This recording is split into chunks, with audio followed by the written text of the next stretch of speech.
um pouquinho da fala de cada um, Boa. porque eu acho que Vamos quando a gente costurar. fala... vamos fazer uma costura, né? Quando a gente fala de inclusão digital, eu acho que a palavra inclusão é uma palavra, além de ser a bola da vez, né?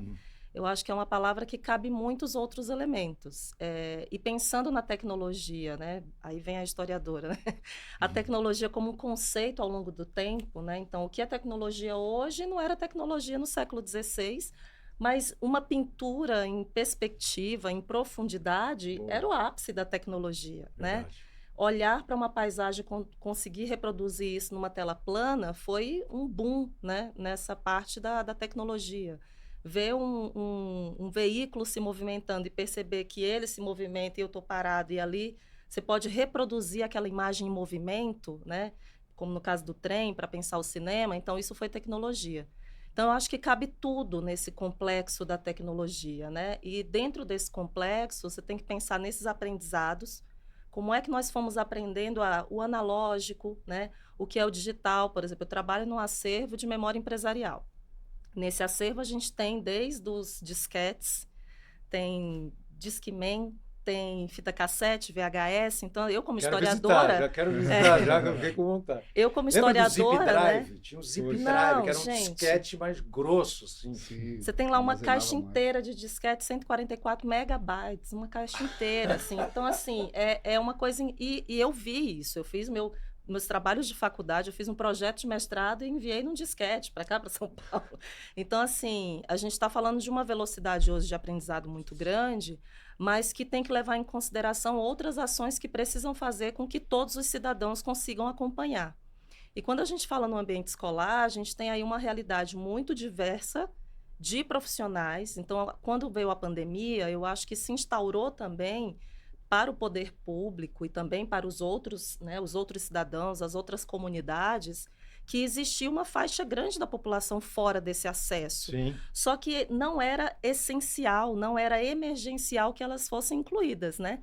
Então, aí você tem uma correria, né, para que... Aí a solução então, é equipamento, então as pessoas não conseguem, o professor não se torna moderno, ele não consegue acessar o digital porque ele não tem equipamento, então daqui o equipamento. Só que um professor que vem numa metodologia sem aquele equipamento, e há anos ele tem que criar soluções, né, que funcionam, né, e algumas que são muito difíceis de ter aquele aluno ali presente, e levar todo o conhecimento que ele precisa sem essa tecnologia, ele teve que aprender a toque de caixa, né? Como trabalhar isso também de uma forma atrativa, porque não é só ter o digital que vai ser atrativo, né? Você tem que saber como utilizar, né? Sim. Então tem aí um aprendizado coletivo, né?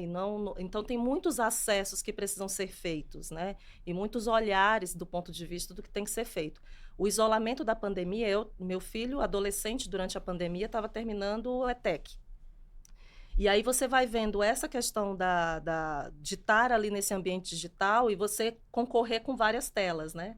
Você tem o professor numa aba, mas tinha o Discord na outra, tinha um jogo que eu nem sei o nome em outra tela e tinha o WhatsApp Web, tinha tudo isso numa mesma Quando tela. não, o sofá chamando, né? Vem pra cá, vem pra cá. Exatamente. Mas, assim, é interessante também a gente perceber a ampliação das nossas capacidades e a ampliação dessas capacidades também.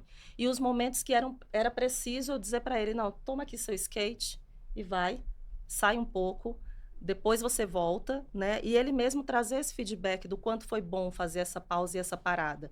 E isso também é importante para quem está lecionando. Isso também é importante para a criança. Isso é importante, né? Esse distanciamento, esse respiro, né? Vivi, Nossa, enorme. eu queria adicionar uma coisa no comentário da Vivi, se possível. Um outro aprendizado que a gente teve durante a pandemia foi que a escola tem um papel, e aí olhando no papel da escola em preparação do jovem, da criança, para um futuro inserção no mercado de trabalho, né? Então, a gente fala muito de habilidades, mas a pandemia tirou o aprendizado de comportamentos.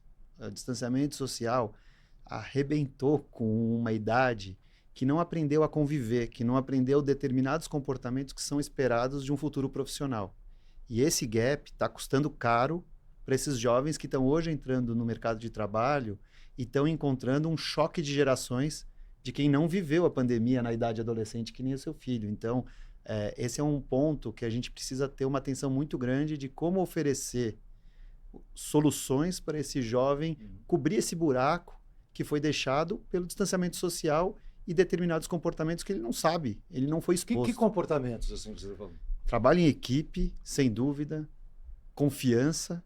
Confiança através de uma tela é muito diferente. Muito. Então, se eu estudei anos na sala do professor Oda e criei um vínculo com ele de aluno-professor de muito respeito e muita admiração, se eu estivesse conhecendo ele como meu professor pela primeira vez hoje, por que eu vou criar essa... Ele está do outro lado da tela, ele está bidimensional ali. Uhum. Né?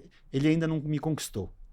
E isso, o professor é um líder dentro de uma sala de aula e, de repente, o jovem chega num ambiente de trabalho e o chefe dele é um líder ou uma líder.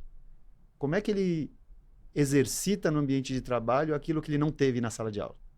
Então, eu acho que esse é um preço que a pandemia vai fazer a gente pagar durante algum tempo. Uhum. Como é que você